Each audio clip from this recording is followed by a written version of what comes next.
งวันทองอยู่ในนิยายเหลือทนหน้ามนเหตุกันได้นอความอดทนเกินคำว่าพอหมดแล้วละนอบ่เหลือเยื่อใยได้เห็นค่าตาอุลาจนแทบบ่ไหวเคยเป็นดังยอดดวงใจเดี๋ยวนี้เปลี่ยนไปเป็นของผู้อื่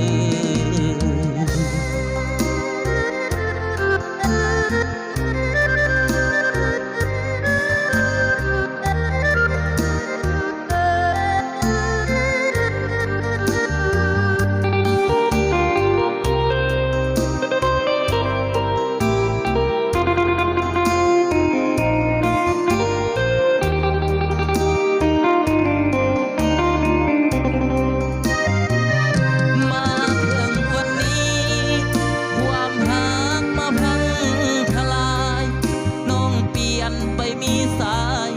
ใหม่จากหนึ่งใจเป็นศอกยอดสูง